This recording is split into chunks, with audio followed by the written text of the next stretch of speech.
noches, bienvenidos a Diálogo Abierto. Soy Maite Vizcarra. Esta es una noche de fútbol, obviamente usted debe estar un poco triste por los resultados de este primer tiempo, pero también hay tiempo para ver la actualidad. Y hoy le invito a que me acompañe. Vamos a tener en el primer bloque a un internacionalista importante para hablar de las elecciones en Ecuador, que ya tienen un nuevo presidente, y también lo que va a pasar el fin de semana en Argentina. En ambos casos pareciese que va a haber un giro más hacia la derecha. ¿Eso qué implica para la región y obviamente para estos países? Lo vamos a descubrir en el primer bloque. Después vamos a hablar del consumo de cuy. Es un tipo de carne particular y hablaremos también de la importancia que tiene no solamente nutricionalmente, sino también como un mercado que está vinculado a muchas actividades vinculadas a gran cantidad de la población económicamente activa. Y para cerrar estaremos hablando de música. Vendrá Diosdado Gaitán, que haremos un rápido recorrido de su carrera y obviamente nos va a contar cuáles son sus novedades. Así que no se vaya a despegar de Diálogo Abierto y bienvenidos. Lo que tenemos en el Congreso es que se generaliza y ahí salimos perdiendo todos. Continuamente estos temas que nos vienen trayendo de estos de repente hallazgos que se tienen con respecto a uno otro congresista no le hace muy bien al Congreso.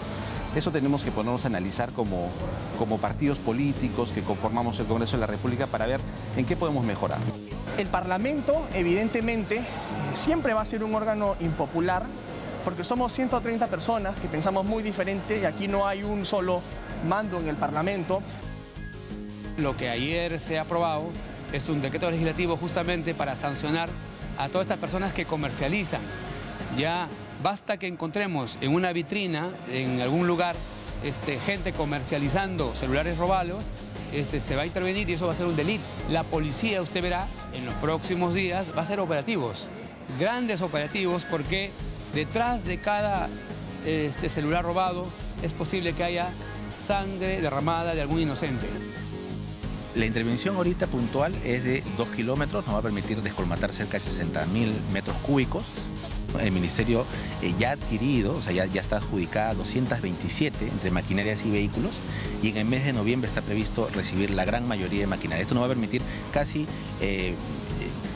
duplicar 50%, incrementar en 50% nuestra capacidad de operación. 171 kilómetros es la meta que tenemos de descolmatación. Ya venimos descolmatando cerca de 60 kilómetros ya descolmatados y la diferencia, cerca de 110 kilómetros, están previstos descolmatar en los próximos días a partir de la llegada de la maquinaria nueva. Y toda la programación está prevista concluir al 20 de diciembre. Al 20 de diciembre está previsto concluir todos los trabajos. Muy bien, vamos a empezar el programa, como les había anunciado, para hablar de los temas en la región electorales.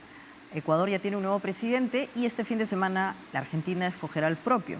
Vamos a hablar por eso con Francisco Belaunde, él es internacionalista, experto obviamente en estos temas, para que nos dé mayores luces. Buenas noches, Francisco, gracias por estar con nosotros.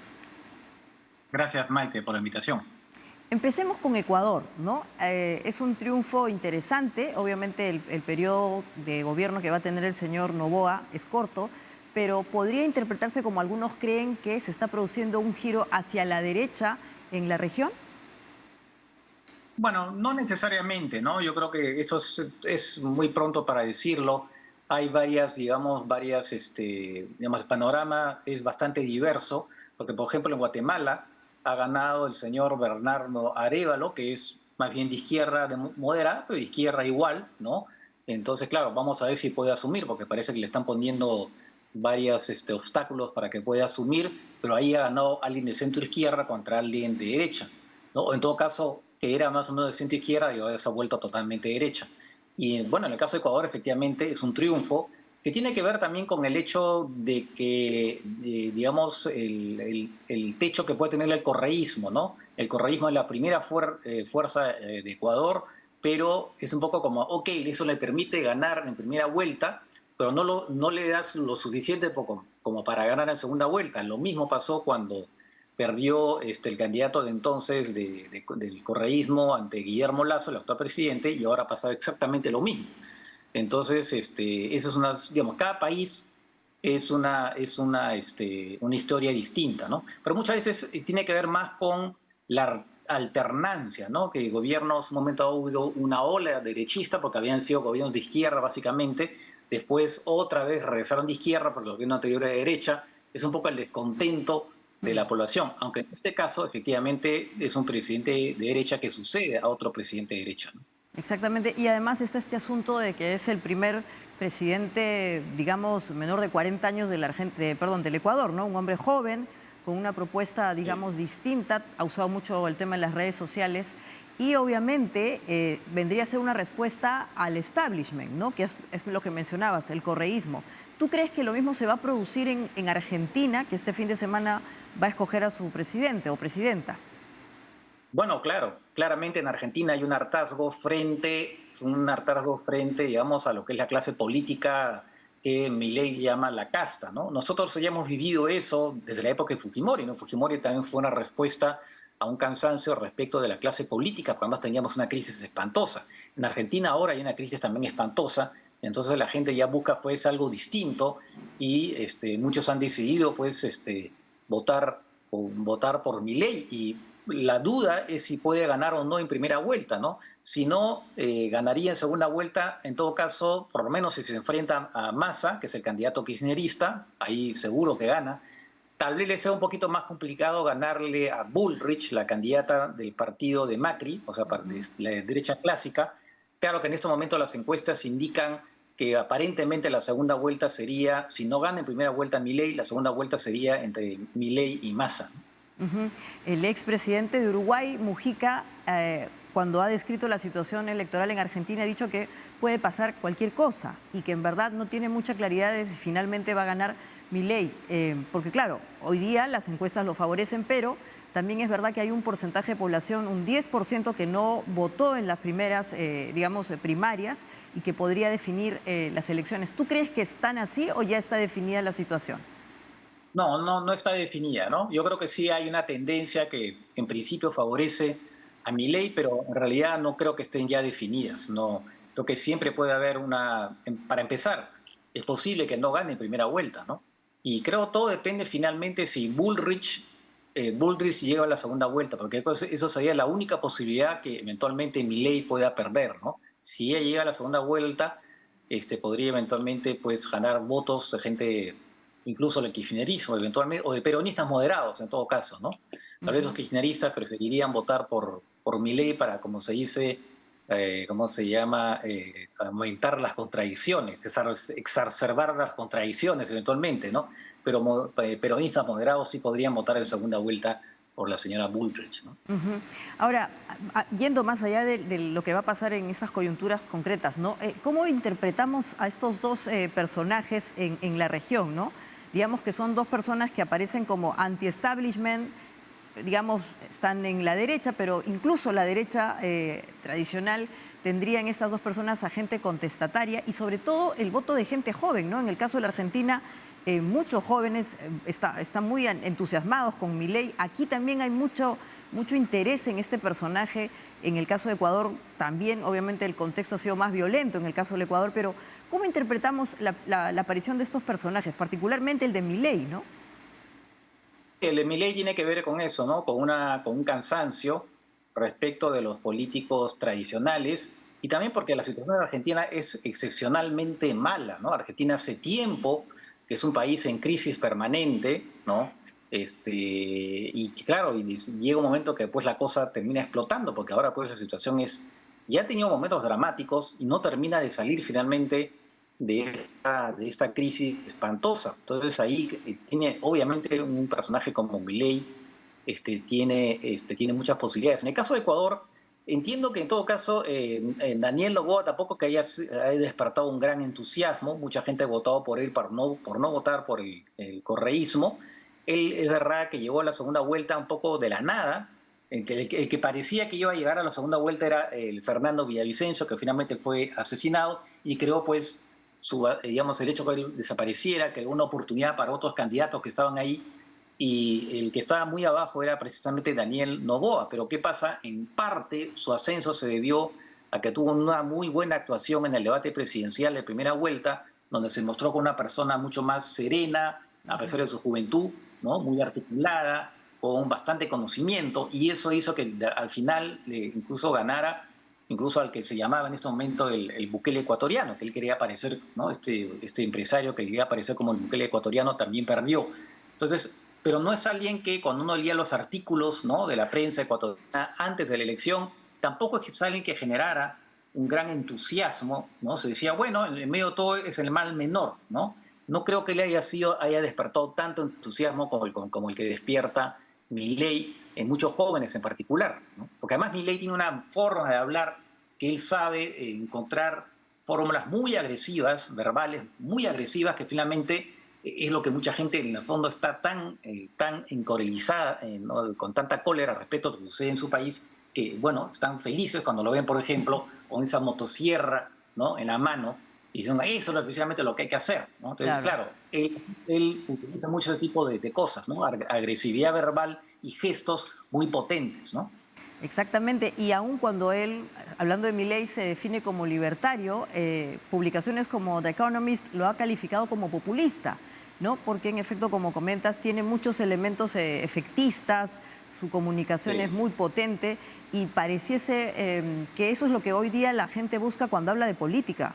Escuchaba entrevistas de las personas en Argentina y muchos decían que los anteriores políticos, la casta, hablaba mucho de democracia, pero que no se acordaba de cómo se daba a la gente de comer. ¿Qué está pasando con la concepción de democracia, Francisco? Bueno, eso es cuando uno ve el Latino Barómetro y otras encuestas, se ve que muchos jóvenes en particular preferirían un gobierno autoritario, ¿no? Lo dicen claramente. Dicen que finalmente la democracia no ha aportado gran cosa y entonces hay mucha decepción respecto a la democracia. Y que hace que efectivamente se tienda, ¿no?, a votar por personajes que al final pueden resultar efectivamente bastante autoritarios. Y eso tiene que ver no solamente con la crisis económica, sino también con la inseguridad, ¿no?, con esta violencia. En Ecuador es terrible, en Argentina también es terrible, ¿no? En la ciudad de Rosario, en particular, es una ciudad tomada en parte por narcotráfico, es terrible. Y entonces, y en otros países, en el nuestro también va a aparecer seguramente un personaje, ¿no?, que de alguna manera quiera emular a Bukele o quiera emular a Milei, ¿no?, presentándose como alguien que va a solucionar los problemas, ¿no? Cuando hay ese tipo de angustia en la población en términos de seguridad y también en términos económicos, al final se vota por quien uno le parece que va a solucionar los problemas, y si la democracia tiene en el camino, pues mala suerte, no importa, finalmente. Exactamente, y lo que comentas eventualmente podría ser cierto, esta aparición de un anti-establishment, sea hombre o mujer, que se presenta como en contra, y eso es lo peligroso de la democracia, ¿no? Porque lo que estos personajes critican es el sistema democrático, ¿no? Y eso es, como bien dices, ciertamente preocupante, porque eventualmente podrían tener rasgos autoritarios o eventualmente parecerse mucho a una dictadura. ¿Eso cómo lo ves en el caso del Perú? ¿Habría espacio para estas situaciones o todavía crees que es muy temprano la aparición de estos personajes tan muy histrónicos además, ¿no? Claro, bueno, ya en el Perú la polarización también favorece eso, ¿no? La polarización favorece la intolerancia y por lo tanto el autoritarismo. Lo estamos viendo acá, ¿no? Que se adoptan decisiones muchas veces con el hígado más que con la cabeza, y entonces se tiende finalmente al que piensa de manera distinta, se le tiende a descalificar. Y eso evidentemente, cuando hay intolerancia y polarización, favorece definitivamente el autoritarismo, ¿no? Porque no se respeta al otro. Porque todo el mundo se insulta y se piensa que lo que dice el otro en el fondo detrás hay intenciones malévolas, corrupción y todo lo demás. Entonces en el Perú sí hay, por supuesto, una situación, ¿no?, donde sí, digamos que de alguna manera puede ser fértil para que crezca una opción autoritaria, lamentablemente. Y los grandes perdedores en el caso de Ecuador es el correísmo o el señor Correa, que ha sido importante en las últimas décadas. ¿Tú crees que el gran perdedor en la Argentina, si finalmente gana Milei o pasa la segunda vuelta, será el kirchnerismo? Sí, claro, será el kirchnerismo, pero si pasa, será, digamos, porque seguramente la victoria en segunda vuelta de Milei contra Massa será solamente una victoria contundente, ¿no? Pero también será pues la derrota, si no pasa la señora Bullrich a la segunda vuelta, será también una derrota para la derecha clásica. En el fondo, será una derrota de la clase política llamada tradicional, ¿no? Y será el triunfo de un outsider. Creo que ahí perderían finalmente tanto el kirchnerismo como la derecha clásica del partido de Macri y sus aliados, ¿no? Y estamos viendo obviamente la pérdida de espacio de estas figuras que, como hemos dicho décadas atrás, eran relevantes. ¿Tú crees que algo similar podría pasar en el Perú? Acá no vamos a dar nombres, pero el establishment, ¿qué cosa es? O sea, lo que estamos viendo en el Congreso, ¿qué podría pasar en un escenario como esos? Porque aquí el discurso es, y es lo que justamente llama la atención por las redes sociales, que la gente está aburrida justamente de lo que todavía se ofrece en el menú, lo de siempre, ¿no?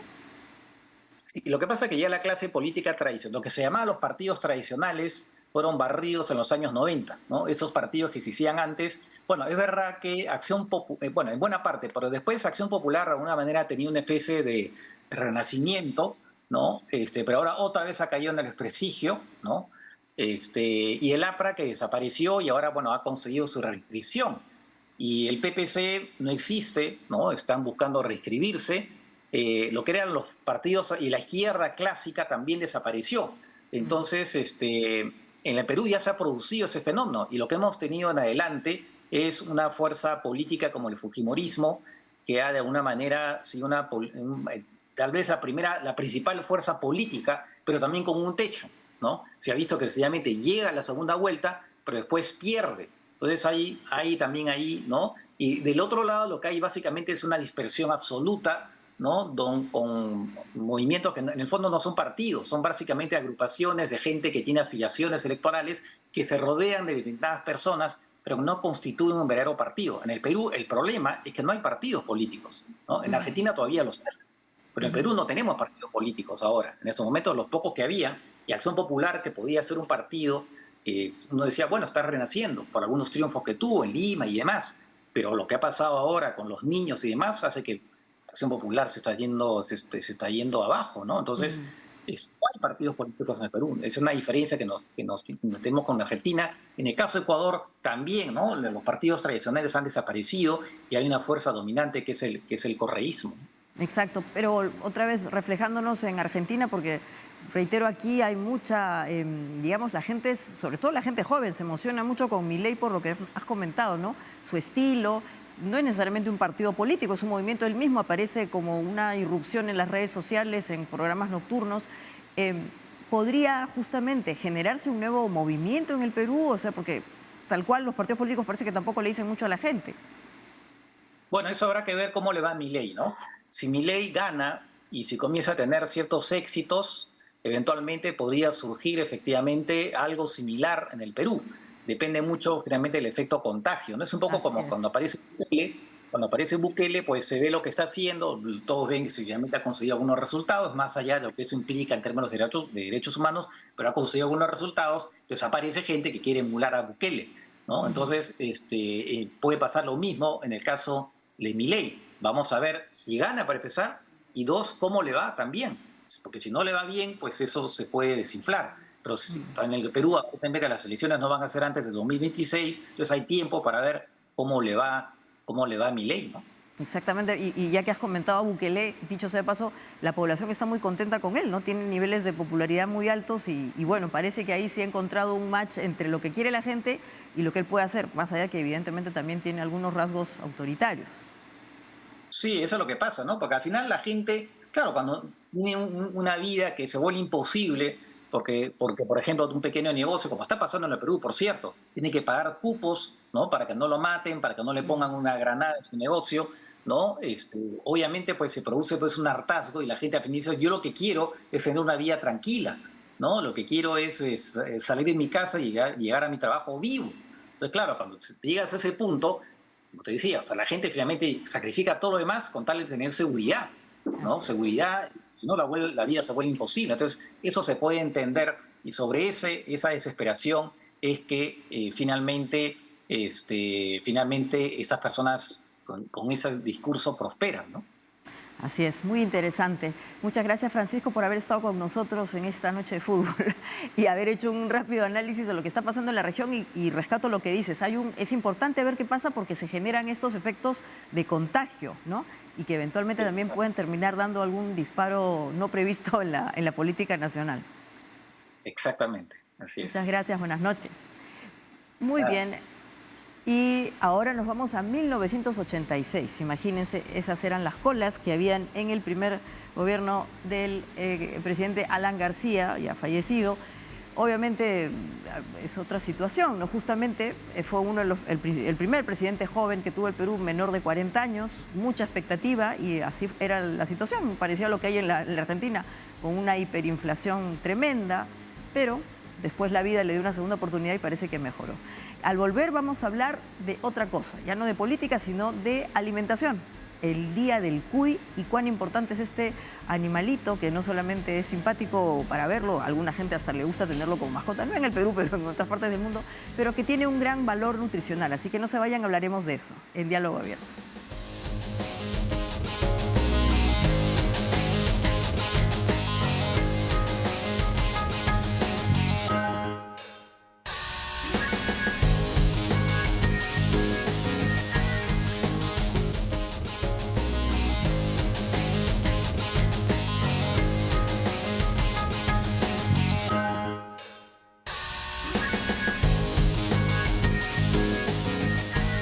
Y hemos vuelto aquí con cosas muy ricas. Vamos a hablar del cuy. Como he dicho, es un animal que para algunas personas, sobre todo en Europa y en otras partes del mundo, son mascotas, pero en un país como el Perú, en donde hay que decir las cosas, los niveles nutricionales están bajos, hay un tema importante de anemia en la población, esta puede ser una solución porque en verdad es una carne especial, muy recomendada, por ejemplo, en situaciones cuando las personas tienen cáncer. Y hemos invitado a Milagros Alarcón, ella es gerente general de Tucuy. Buenas noches, Milagros. Gracias por estar con nosotros. Buenas noches, Maite. Muchas gracias por la invitación y este espacio abierto para poder comentarles un poco de las bondades del cuy. Así es un diálogo abierto y vamos a tratar de romper algunos mitos en torno a este tipo de carne, ¿no? Porque, como he mencionado, en algunas partes del mundo el cuy puede parecer una mascota, pero en realidad es como la del Perú, en donde, dicho sea paso, es el país que exporta más volumen de esta carne al mundo, ¿no es cierto? Y donde más se consume, es una respuesta también nutricional. Exacto. Maite, te cuento, nosotros los peruanos somos los primeros productores de carne de cuy en toda Sudamérica y los primeros exportadores de la carne de cuy. En el Perú tenemos más de 80 millones de cuyes. Más de 200 millones de cuyes y más de 800.000 productores. Ya. Justo hace una semana, bueno, casi toda la semana pasada estuve en Cajamarca. Ajá. Hemos celebrado el Día Internacional del Cuy. Ha habido un Congreso Internacional del Cuy, Ya. el Caxacuy. Es un festival que hace en honor a las bondades del cuy. Promocionan mucho este alimento. ¿Por qué? Porque es indispensable para tener una dieta saludable. Exactamente, y como tú indicabas, la población más grande de este animal, de este roedor, está en el Perú, casi 22 millones más de 20 millones de cuyes hay en la Sí, más de 20 millones de cuyes, exactamente. O sea, casi estamos a la par con la población. Con la población. Sí. Y obviamente es una actividad no solamente relacionada con la nutrición, sino también da empleo, ¿no? ¿Cuántas personas viven en torno a la crianza del cuy, Milagros? Sí, hay, como te comentaba, más de 800.000 criadores de cuy en todo el Perú. La cantidad de cuyes que realmente se están criando para procesar incluso, aunque te comento que la gran mayoría de personas lo que hace es lo congela, lo empaca al vacío y lo comercializa así, incluso así es como se exporta. Ajá. ¿No? Yo tengo he tenido otra idea de poder ofrecer el cuy al público. ¿Por qué? Porque tiene mucha demanda. Hay ahorita más del 46% de niños con anemia. Así es. Niños entre 6 meses y 36 meses tienen anemia, según las estadísticas del INEM. Y la anemia es un aliado excelente para combatir, pues, claro, justamente el que diga el cuy. Exactamente, y aquí tenemos algunos guarismos, algunos datos importantes, Milagros. Por ejemplo, el principal mercado de exportación de esta carne, como hemos dicho, Estados Unidos. es Estados Unidos, que representa el 99.9%. O sea, se come mucha carne de cuy ahí, a pesar de Sí, todo. hay las comunidades latinoamericanas que la consumen y le han dejado pues ese legado a mucha gente, a los hijos que viven allá, y la gente también sabe que es un alimento muy saludable y está empezando a comer saludable. Claro, claro. Y obviamente después los otros destinos donde de exportación son Japón, Canadá, Corea del Sur, Italia y Aruba. Y esto, como dices, debe estar vinculado con una tradición también cultural, ¿no? Sí, realmente la comunidad latinoamericana ha llevado esta costumbre. También las investigaciones con respecto a los nutrientes, a la cantidad de proteína que tiene el cuy, más del 20% de proteína contiene el cuy. han hecho que la gente cambie sus estilos de alimentación. Exactamente. Sí. Y después podemos ver que en la región quienes más consumen esta carne son, digamos, los países andinos, ¿no? Ecuador, Perú, Bolivia, ¿no? Y bueno, y en el Perú, Bueno, acá en el obviamente. Perú sí, pues Cajamarca, Cusco, Anca, Chapurímac. Sí. Ellos sí realmente lo consumen como en festividades, cuando celebran algún cumpleaños, una boda, Claro, un tienen tema esa costumbre, tradicional. es tradicional, sí. Ahora, hay que decir las cosas, ya que hablamos de tradición. Tú has mencionado que tu empresa lo que hace es procesar el cuy, ¿no? Y lo presenta de una manera, digamos, más neutra o eventualmente más práctica, apetitosa, porque la tradición nos muestra al famoso cuy chactado o un animal que lo vemos a veces así impresionante. Cuando vienen Que los no provoca extranjeros acá, mucha gente. Se impactan, ¿no? Yo recuerdo a Mick Jagger que decía eso cuando hizo un concierto acá, que había venido con su hija y estaba buscando a su mascota porque no dice que se la come. Entonces, pero mostrarlo de otra manera también es una manera de incrementar, un modo de incrementar su consumo, porque como has mencionado, tiene mucho valor nutricional, ¿no? Exacto. Yo tengo una empresa, Mi Cuy, y lo que hacía como muchos empresarios que se dedican a comerciar la carne cuy, la empacaba al vacío y la comercializaba solamente así. Entonces, justo pasó algo parecido a lo de Mick Jagger. Mi hija no lo quería comer, le daba pena porque como teníamos la granja, ella lo veía como un animalito y tampoco quería comerlo, ¿no? Sí. Por el aspecto que tenía, le daba mucha pena. Y se me ocurrió procesar. Y yo soy la primera marca peruana que procesa esta carne de cuy y la he transformado en hamburguesas, nuggets y chorizos para el consumo masivo. Y he ido a Digesa, tengo mi registro sanitario para su comercialización Ahí estamos más viendo, segura. ¿no? Tienes nuggets, hamburguesas y los chorizos. Y bueno, ahí hemos visto dos ricos potajes que después vamos a degustar. Vamos a degustar. Bueno, acá van a degustar. Hubiéramos querido el triunfo del Perú, pero igual vamos a desquitarnos con la carne. Desquitarnos de otra manera. Sí, ahora, la carne cuy también tiene un uso muy importante para el caso de pacientes oncológicos, ¿no? Es correcto. La carne cuy produce una enzima natural, la asparaginasa, que ayuda a evitar la proliferación de tumores. Ajá. Y es muy recomendado por los médicos oncólogos, por los nutricionistas, y siempre pues la costumbre es tomar su sopita de cuy, pero también pues el cáncer no tiene límites, no tiene edades, no tiene pues condiciones, y hay personas que no toleran la sopita de cuy o ya se cansan de tomar la sopita de cuy. Entonces, tu cuy tiene otra alternativa de poder darle a estas personas, a estos pacientes, para que sea más agradable su alimentación, ¿no? Por la enzima esta, ¿no? Que mencionas. Asparaginasa, sí. Interesante. Y además es una carne magra, ¿no? Acá estamos viendo algunos datos también. Tiene menos de 10% de grasa. Exactamente. Eso también ayuda a evitar colesterol, ¿no? Las carnes animales generalmente tienen su grasita, pero esta es muy baja en eso y tiene alto contenido grasas saludables. Ajá. Contiene omega 3, 6 y 9 que no lo tiene otro cárnico. Es el cárnico más saludable y lo tenemos en el Perú.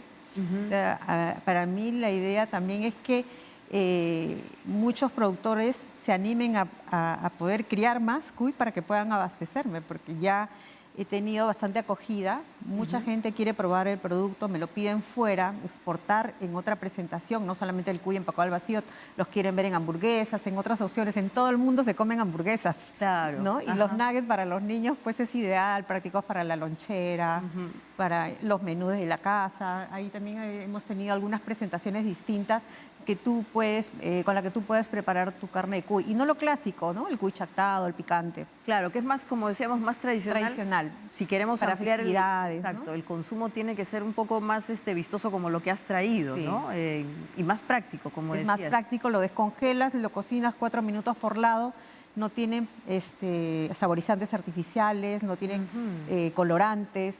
Ya. Mínimo de preservantes, más que todo naturales, solamente duran 3 meses, no como otros productos pues que la vida puede estar un año congelado, ¿no? Claro. Tienen mucho preservante. Este no, es una línea natural. Sí. Realmente tu cuy tratamos de vender salud. Milagros, y como yo decía, hay mucha gente en torno a la crianza del cuy, también es una actividad económica bien relevante en el país, ¿no? porque es un mercado curioso, ¿no? La escala que tiene el cuy por la reproducción que tiene permite también empezar en un micronegocio y empezar a crecer rápidamente. ¿Hay datos de eso? ¿Tú conoces un poco de esto? Sí, he averiguado, ejemplo, Cajamarca es el primer productor de cuy. Ahora que estuve la semana pasada, confirmé, ejemplo, ahí conversé con los gobernadores regionales, con gente de una institución que se llama Caxacuy, que organizan eventos para originar, promover cadenas de valor para que la gente genere más ingresos. Y eso es lo que yo quiero, ¿no? Que mucha gente podría salir de la pobreza tratando de... A través de la crianza. Claro, definitivamente que sí. La gente cría, pero a veces no tiene a quién venderlo porque a quienes le venden, a los restaurantes costumbristas, a las zonas donde lo consumen, pero llega a un límite, ¿no? Pero este producto se puede vender en masa, en otras presentaciones. Sí. Y es económico la crianza del cuy, o sea, respecto de otras especies, por ejemplo, para iniciar un negocio como criador o como eventualmente, sí, como criador, ¿no? Aquí en Lima tendrían que tener un espacio, alquilarlo posiblemente. Y a pesar de eso, si va a haber demanda, yo creo que ellos sí podrían verlo más factible. En la sierra es mucho más fácil, tienen mucho más espacio, el agua de la lluvia, el alfalfa que crece en la misma tierra y muy poco balanceado, no necesita mucho alimento balanceado para complementar su alimentación, ¿no? Eso es importante porque las veces que yo recuerdo haber visto un cuy estaba comiendo alfalfa, propiamente, ¿no? O sea, es un animal muy ecológico en ese sentido. Otro alimento realmente. Hay cuyes que solamente viven de la alfalfa y el agua. Entonces sería muy rentable para que la gente de las comunidades cambiar su estilo de vida, mejorar su estilo de vida y ofreciéndome a mí, porque yo estoy buscando proveedores. Yo me fui a Cajamarca justo a buscar proveedores, a hacer alianzas con ellos, a hacer cadenas de valor y fue bastante interesante y próspero. ¿Y cuántos tipos de cuy hay en el Perú? Hay variedad, hay más de 6, 7 variedades, pero las que yo realmente utilizo para mis productos y las que son más comercializadas, porque hay algunas razas mejoradas, está el Inti, el Perú. Esas dos razas son las que más yo las estoy captando para mi consumo, ¿sí? Porque tienen más carne para poder procesarla. Tienen más carne, es más fácil el engorde. Y sí, aquí lo puedo conseguir. Acá lo consigo, pero ya no me abastezco. Por eso es que he ido a provincia para poder hacer alianzas pues, con comuneros. Qué interesante, ¿no? Porque en verdad probablemente el cuy pueda ser otro aporte de nutrición para el mundo, ¿no? En su momento fue la quinoa. Ahora ya, imagínate, ya no es quinoa, sino quinoa en Europa y todo el mundo come, pero a diestra y siniestra mucha quinoa. ¿Podría pasar algo parecido con el cuy? Claro que sí, y esa es la idea, ¿no? Generar pues el comercio, industrializar esto que sea cada vez más grande, hasta yo podría crear, se me ocurre, hasta franquicias en diferentes lugares y que tu cuy tenga una representación en cada país, porque es una carne magra, saludable, un cárnico más saludable que existe. Así, es la más saludable. Más saludable, sí. Y los componentes de omega y estas, digamos... Omega 3, 6 y 9... Eso lo confirman los análisis de laboratorio. Yo no lo sabía. Cuando saqué mis registros sanitarios, ahí me llamaron del laboratorio y me dijeron, señora Milagros, hemos encontrado omega 9 incluso en el cuy. No te puedo creer. O sea, casi como un pescado, porque los pescados, o el salmón... No tienen 9, tienen 3 y 6, pero el 9 no. Entonces, a pesar que el 3 es el más importante, pero siempre el conjunto de esos tres omegas... Los omegas son antioxidantes, ¿no? Si podemos explicar, ayuda mucho a mantener el equilibrio justamente celular y por eso es que también evita la gente lo compra cáncer, en cápsulas, ¿no? Claro, y aquí te lo vas a comer rico. Te lo vas a comer rico con tus papitas, con lo que desees. Y bueno, es una alternativa saludable, práctica para el ama de casa, para el chico que va a trabajar y regresa. Acá en Lima al menos la vida es muy agitada, los papás salen 6:30, 7 de la mañana a dejar a los chicos al colegio, se van a trabajar y a veces no tienen tiempo pues para poder deshuesar un cuy, molerlo y hacerle pues una hamburguesa, una milanesa. Entonces tu cuy sí le da esa oportunidad, esa opción. Y tu cuy obviamente se puede encontrar en no sé, en supermercados, ¿dónde? Porque en efecto no es tan fácil encontrar carne de cuy. Sí, no sé, bueno, nosotros vendemos en línea el producto, tenemos redes sociales, tenemos nuestro chat de pedidos, hacen sus pedidos y lo llevamos a tu casa. Ah, qué bien. Y tratamos siempre de tener stock, aunque últimamente hemos estado escasos y esa es mi preocupación, ¿no? De quedarme sin stock.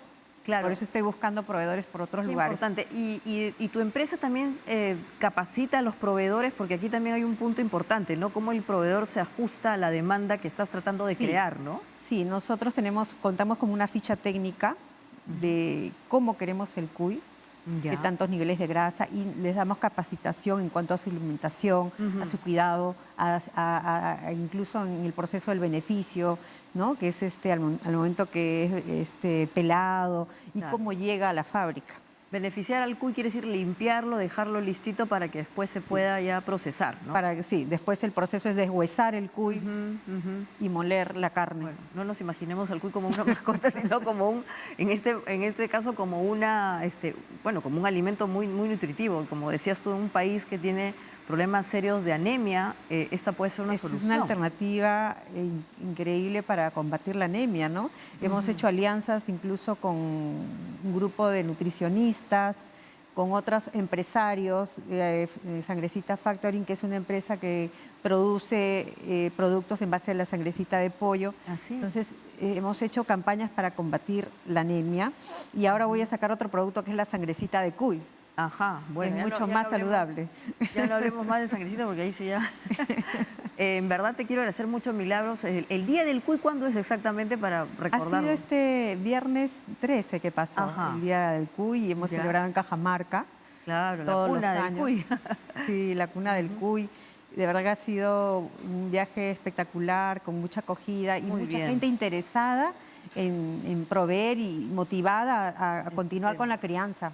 Muchas gracias, Milagros. Ojalá que quienes te hayan escuchado ahora, puedan tener también contacto contigo para también beneficiarse económicamente de este mercado, que es, como productores, obviamente, una forma también de generar ingresos y, obviamente, ayudar a mejorar la capacidad nutricional del país. Sí, muchas claro gracias. Que sí.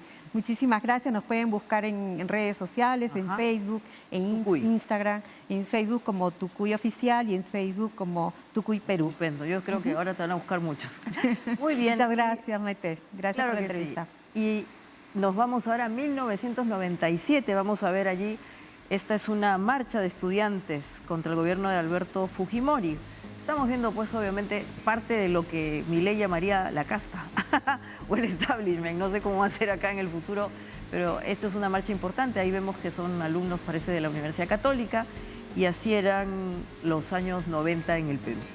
Muy bien, después del corte vamos a venir con la parte final con Diosdado Gaitán para saber en qué anda y obviamente nos invite a sus próximos conciertos. Así que no se vayan, esto es Diálogo Abierto.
Estábamos escuchando ahí a Diosdado Gaitán Castro, que es cantante y además compositor. Buenas noches, gracias por estar con nosotros. Hola Maite, ¿qué tal? Bueno, feliz de estar contigo y a través de tu programa, enviar un saludo grande a todo el Perú. Sí. Y decirles que acá estamos de pie con nuestra música. Esta música que habla de esperanza, de sueños, de ilusiones, a veces también de amor y desamor. Es una música que me da alas para no solamente recorrer la patria, sino más allá de nuestras fronteras. Y bueno, me siento muy honrado de ser su trabajador. Claro que sí, y lo que escuchamos se llama Paisana, ¿no? Es un video también y obviamente la canción, la música. Así es, a mis paisanas hermosas que están ahí en Ayacucho Exactamente. y en todas partes, sí. Claro, ahora antes de empezar la entrevista, tú decías que es un poco complejo para ti entrar en un mundo, digamos, más globalizado, porque esto tiene su nicho, ¿no? Este tipo de música tradicional. Tenía un nicho muy, digamos, muy regional. Ya. Nosotros nos dimos cuenta de ello, y cuando digo nosotros también me refiero a mi hermano, porque este trabajo emprendimos así a dúo y luchamos demasiado. Ya. Remamos fuerte, claro que sí, contracorriente, pero logramos remontar muchos obstáculos. ¿Ya? Y a tal extremo de que la obligación nuestra era presentar este canto, pero con mucha calidad, Claro. para que pueda convencer a gente que realmente era muy incrédula ante esta manifestación, digamos, musical, ¿no? Y bueno, de tanto luchar y de tanto remar contra corriente, logramos muchas cosas. Y entre tantas que, por ejemplo, nuestras canciones en un punto de nuestra carrera lograron posesionarse en el mercado, Sí. encontrar otros nichos que normalmente no habían estado presentes, bueno, ni la danza ni la música. Claro. Y incluso algunas de nuestras canciones históricamente fueron número 1 en las radios y en las Claro, FMs comerciales. Amor, ¿no es cierto? Una canción. No, y la canción que fue número 1 fue Requiem para un amor, Ajá. que es una balada andina. Y bueno, Amor, Amor es una canción muy conocida a nivel ¿no? mundial. Sí. Exactamente. Ahora, claro, tú dices que ha sido muy difícil, pero yo estoy pensando en otros países y personas que también están vinculadas con la música más tradicional. Argentina está esta cantante Soledad, o Sole, y la misma Mercedes Sosa. En el Perú podríamos pensar en también poder exportar nuestra cultura a través de la música y hacerla mucho más, digamos, atractiva. Evidentemente lo que tú nos presentas tiene una factura, como has dicho, impecable, ¿no? Los videos, la música, hay una producción muy bueno, importante. Esto en realidad iniciamos en solitario con mi hermano, pero ahora ya es una corriente, ¿no?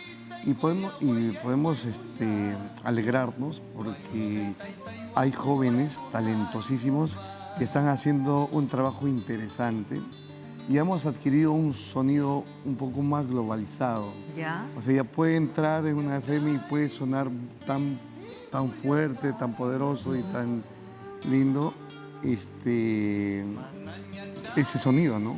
Y es del Ande, y es nuestro.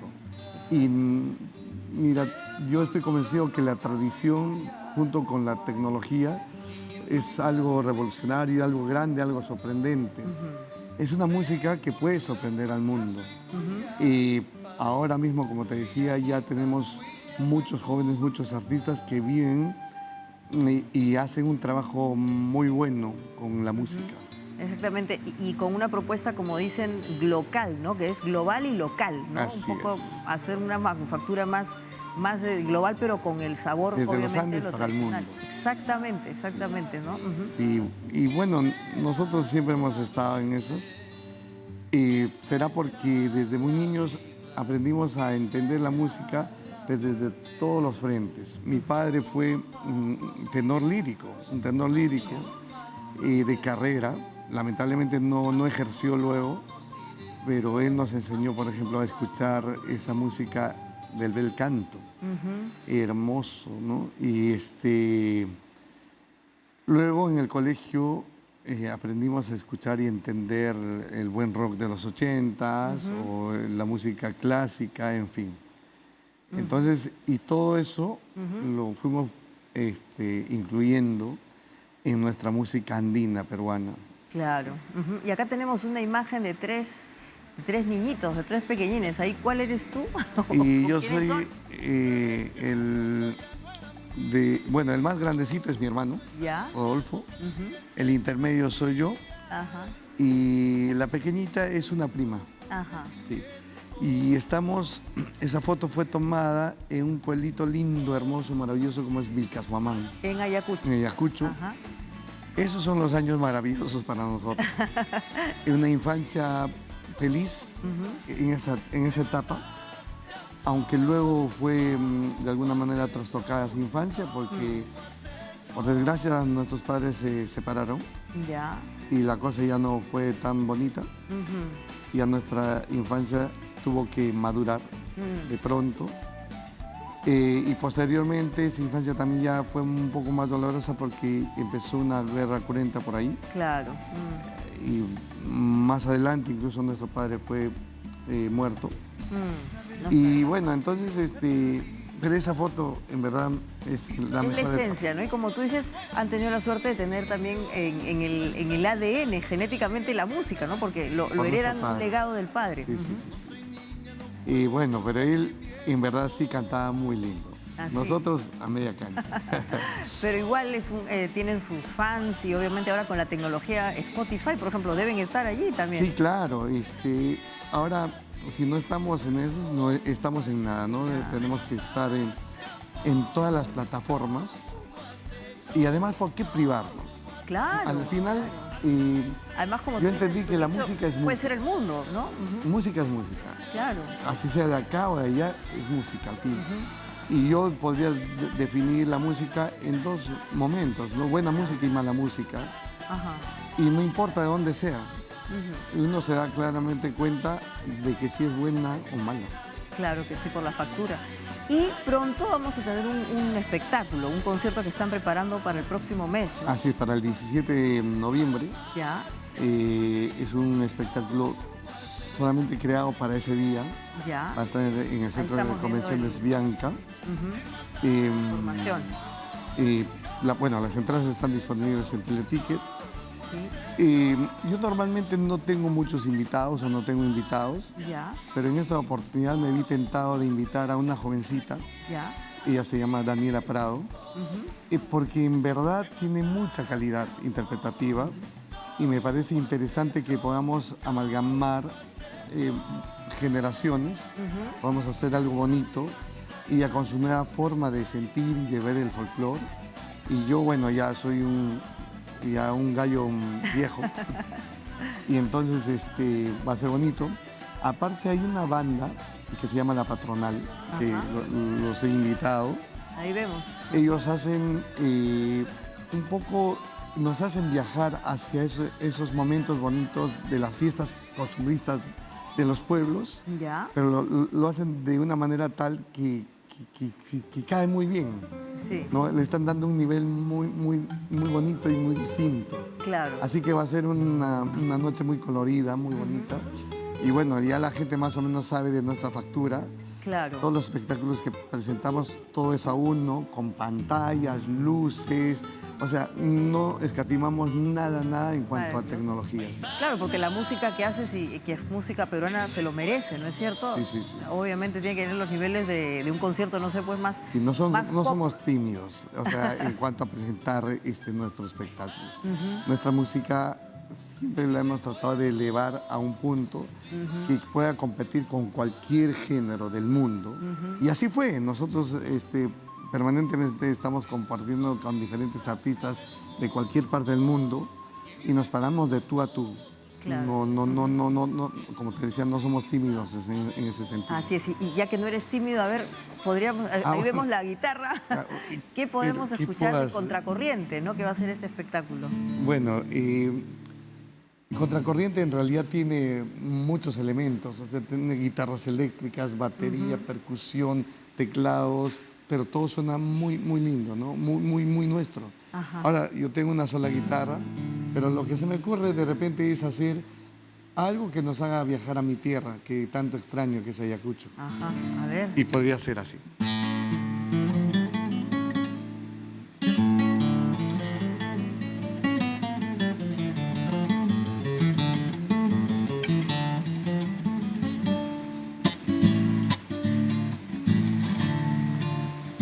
Tú eres como la paloma chuncuyay que bajas a beber agua.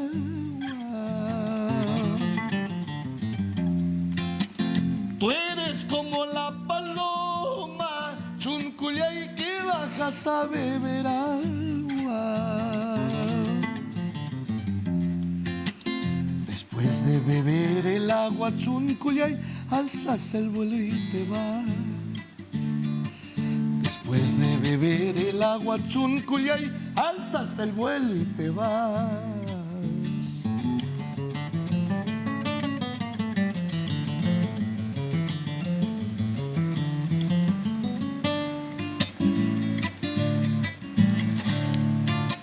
Yo te quise como a nadie, Chuncullay, tú no has sabido quererme. Yo te quise como a nadie, Chuncullay, tú no has sabido quererme. Ese cariño que tuve, Chuncullay, conforme vino y se fue. Ese cariño que tuve, Chuncullay, conforme vino y se fue. Y ahora en quechua. Ajá, a ver.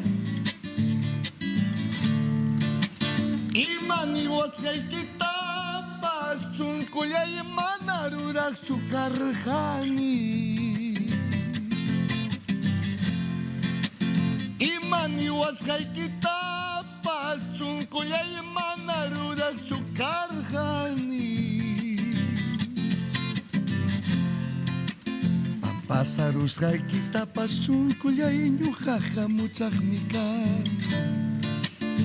Pássaros raikitapas Chuncullay, ñujaja muchajmikan. Muy bien. Corazón, corazón, pobrecito mi corazón, tú nomás tienes la culpa, corazón, de haberla querido tanto, corazón. Muy bien. Lindo, y ya con esto nos has dado una prueba de bocata para el concierto que será el 17 de noviembre, ¿no es cierto? Así es. Bueno, las entradas están disponibles en Teleticket. A la gente que gusta esta música los espero con mucho cariño. Claro que sí, si no te buscamos por Spotify. Así es. Además, la voz que tienes tiene una potencia típico. Muy bien, el 17, invítanos por favor a tu concierto entonces. Bueno, queridos amigos, soy Diosdado Gaitán Castro. Los espero este 17 de noviembre. Estaré presentando mi espectáculo Contracorriente. Las entradas están disponibles en Teleticket y esto será en el Centro de Convenciones Bianca. Ahí nos vemos. Ahí nos vemos. Muchísimas gracias otra Gracias vez. a ti. Y vamos a compartir algo interesante ahora que estamos justamente hablando de cosas novedosas. STEM son, digamos, las carreras que están vinculadas con la ciencia, con la tecnología, con la ingeniería y las matemáticas, y aquí hay algo interesante. Si ustedes están, los que nos ven o tienen hijos que están, o hijas en este caso, el segundo de secundaria hasta el quinto, pueden participar en esta convocatoria. Ahí hay más información en STEM2023.org, así que no se vayan a olvidar. Y antes de irnos, vámonos otra vez al pasado 1971, cuando empieza el crecimiento de lo que después sería Villa El Salvador. Ahí vemos a Velasco Alvarado, el presidente Velasco Alvarado, justamente con su esposa, creo, y el mapa. Y después, en el año 71, cómo empezó a poblarse ese distrito, es también muy pujante, ahí es una zona industrial relevante, hasta que finalmente vemos la ocupación en Pamplona. Así es, así hemos ido cambiando en el tiempo. Les quiero agradecer mucho por haber estado con nosotros en esta noche de fútbol. Bueno, no sé, yo también. Hay que ser optimistas y mañana los invito otra vez a que se unan a Diálogo Abierto. Hasta entonces.